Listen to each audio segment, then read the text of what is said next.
Welcome back. You're still tuned in to News and Views of myself, Salailo Makwidire, and we're going to be kickstarting the show with a very, very interesting story. South Africa's National Defense Force has come under intense scrutiny.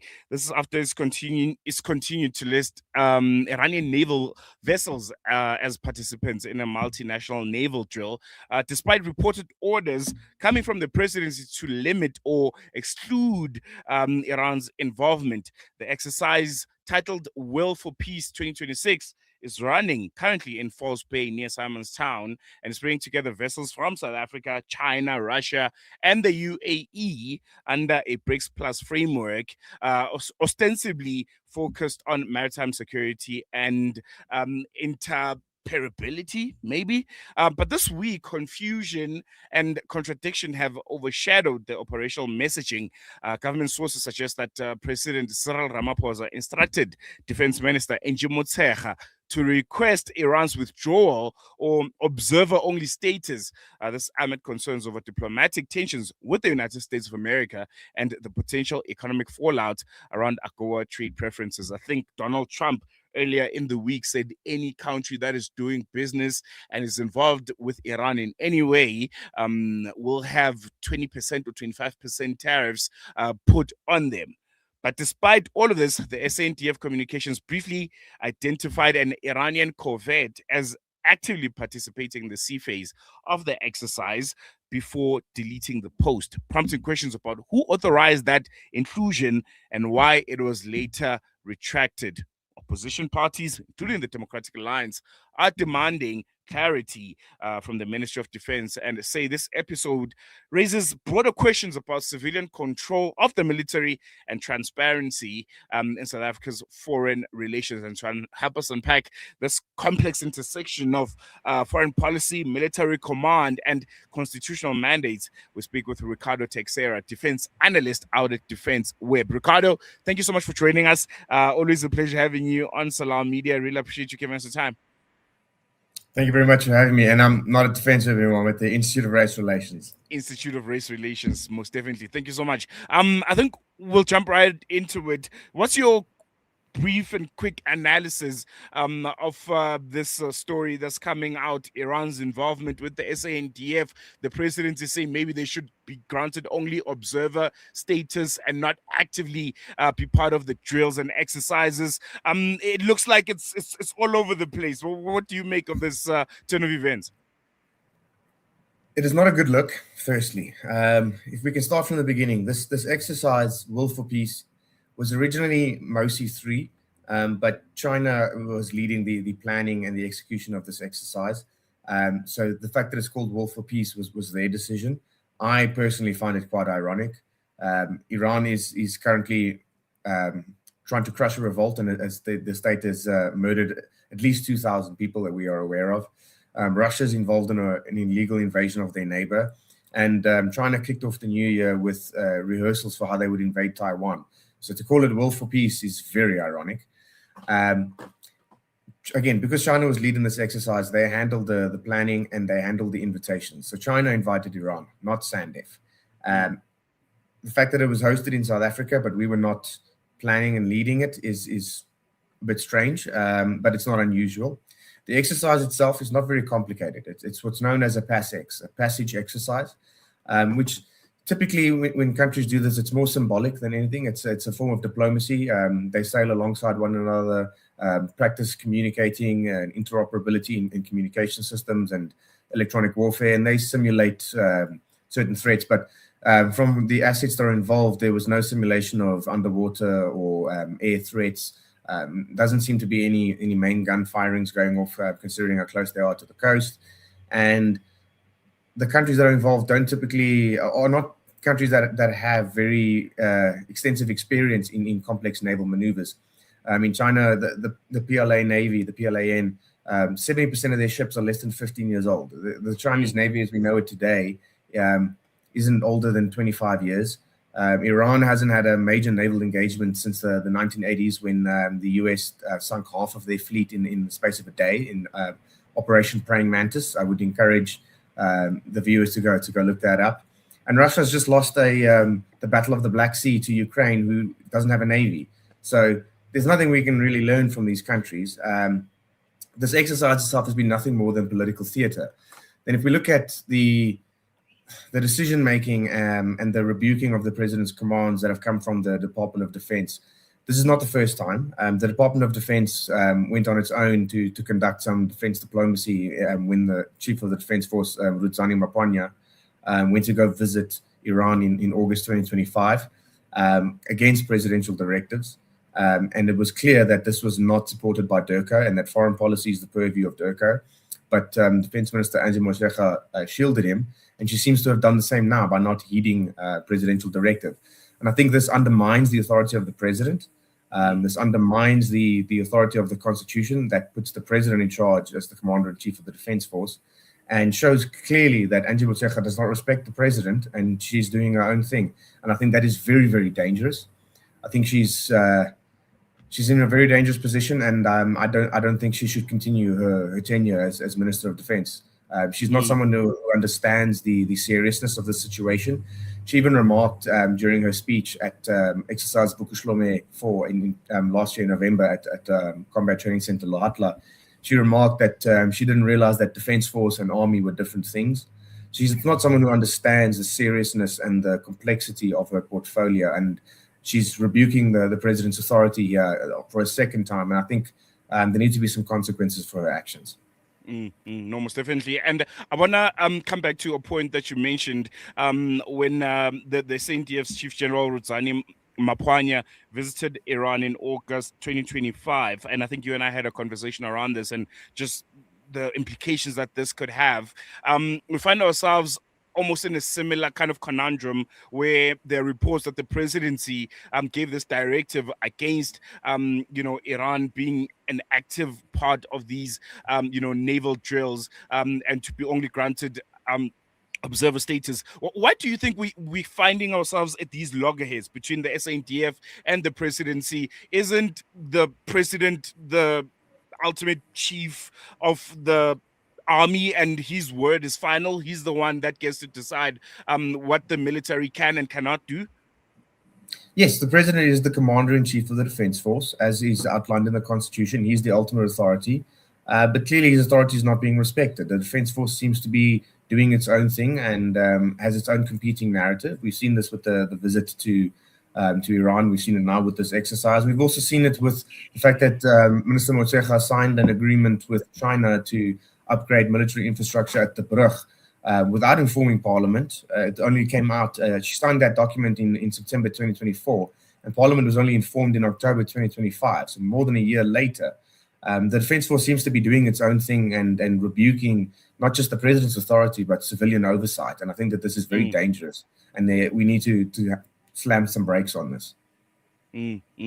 And one thing that I found very, very interesting is the fact that South Africa's constitution is quite clear about civilian control of the military.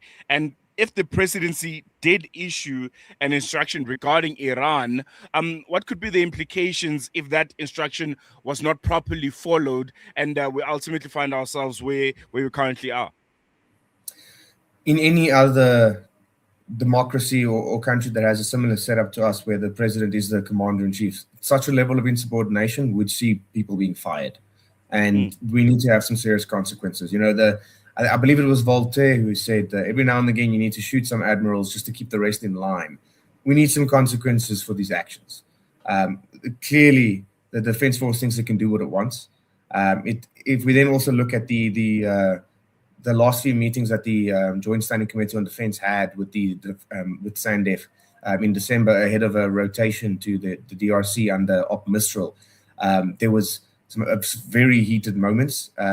And the Defense Force did a rotation of troops without any parliamentary approval.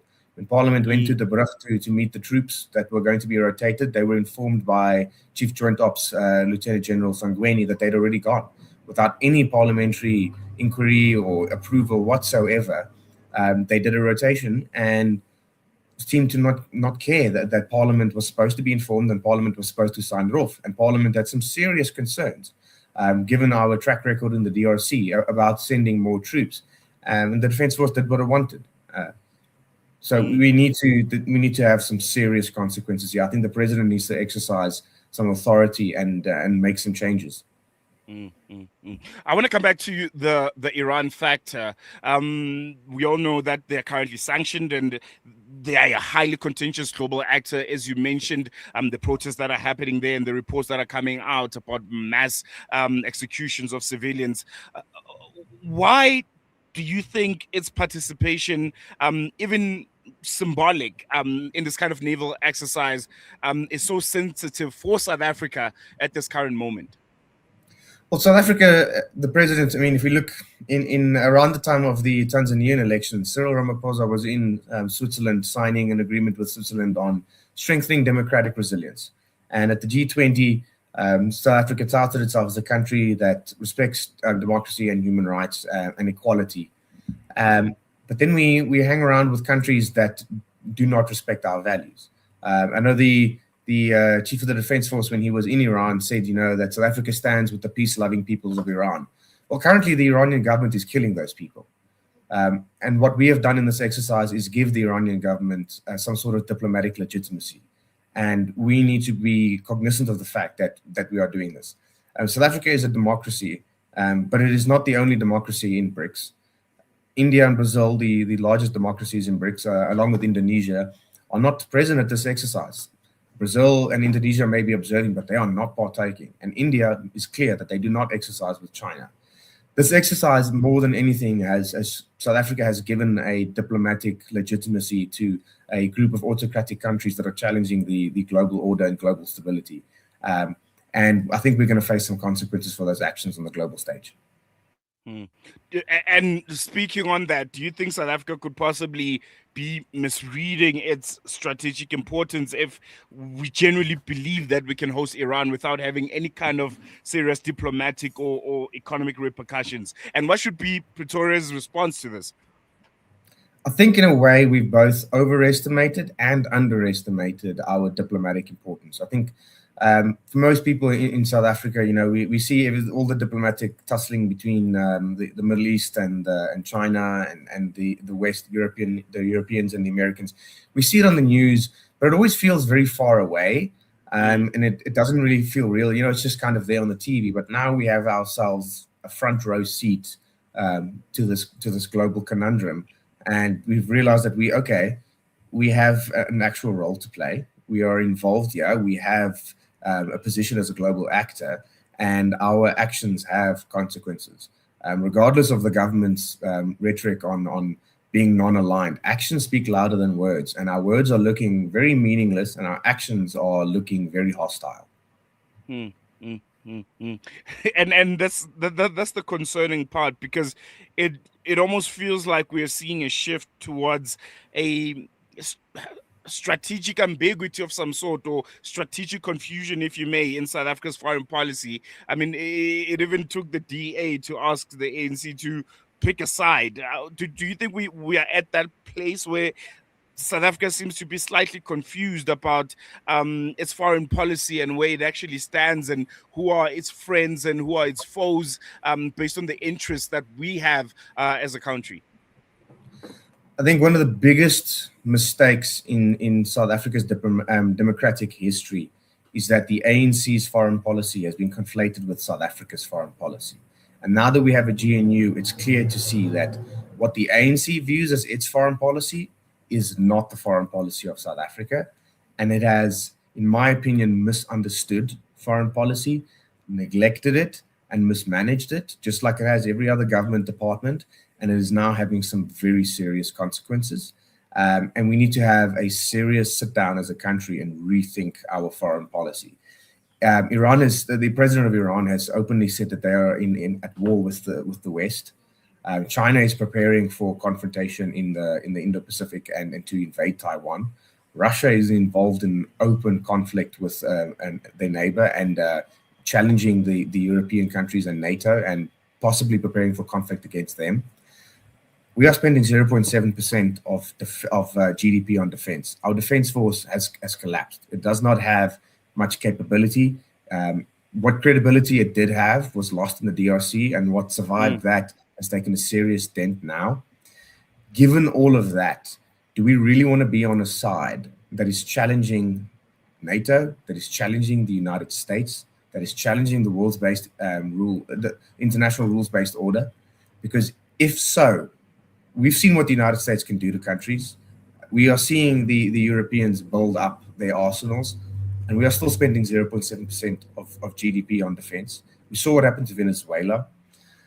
We are not prepared for any of those consequences. And I think we don't think that it's going to apply to us because it's all so far away. But we now have a front row seat. And I think we need to realize that there is a very strong possibility that we're going to find ourselves on the wrong side of history here. And I think that's a very, very concerning turn of events there. Ricardo Teixeira, defense analysis at IRR. Thank you so much for joining us. Always a pleasure. Whew, there you go. I think it'll be only a matter of time to see if the presidency does respond to this and if there are any kind of consequences. If you just joined us, we're having a really important conversation around what we saw earlier in the week, where the South African National Defence Force had some exercises, drill exercises, naval exercises, with participants from various BRICS plus countries. These include China, Russia, the United Arab Emirates, and Iran. And there was a bit of confusion and contradiction over what can only be described as an overshadowed operational messaging, with government sources suggesting that President Cyril Ramaphosa instructed the defense minister Angie Motshekga to request Iran's withdrawal to only observer status, so they wouldn't be involved with the naval drills, with all of the exercises that all of the other countries were partaking in. And this came after those concerns over the diplomatic tensions we have with the United States of America and the potential economic fallout around AGOA trade preferences. I think word yesterday was that AGOA is possibly going to be extended, but whether or not South Africa will be a part of it is still being debated. And Donald Trump also came out to say, every country that's currently doing business with the state of Iran or is involved or enjoys any kind of diplomatic ties with suffer the consequences, and those consequences being 20-25% tariffs on whatever business that they do with the United States of America. Here's a quick update on what's currently happening in Iran. There's a large-scale anti-government protest currently. It's all over social media. Protests continue across Iran, driven by economic hardship and political grievances. Rights groups are estimating that over 2,500 people have been killed and more than 18,000 people have been detained in the nationwide unrest. Tehran's leadership blames terrorist operatives and foreign interferences, citing that Israel and the United States are essentially fueling this unrest. And speaking of the United States, they have warned that they may take strong action if Iran continues killing protesters. American forces are currently withdrawing some personnel from their bases in the Middle East as a precautionary measure. And Iranian officials have also warned that they would retaliate against any United States of America military strikes on Iranian territory. Airspace disruption is also starting to emerge. Iran has temporarily closed its airspace to most flights, this amid heightened tensions and forcing international airlines to reroute, but has since reopened after several hours. And there's been widespread international reaction. Global governments are watching closely, with travel advisories and diplomatic exchanges ongoing as the situation remains quite volatile. I think, especially last night, you could sense that there could be an attack from the United States of America on Iran. But I think, fortunately, that hasn't happened yet. But we'll be keeping our eyes and ears peeled, and we'll be having all the latest that we're going to be giving to you right here on Salam Media. So you can continue to follow us on our various social media pages and listen to us on our website, www.salammedia.com, to get those live updates. Otherwise, we're going to take a quick break. News and Views continues after this.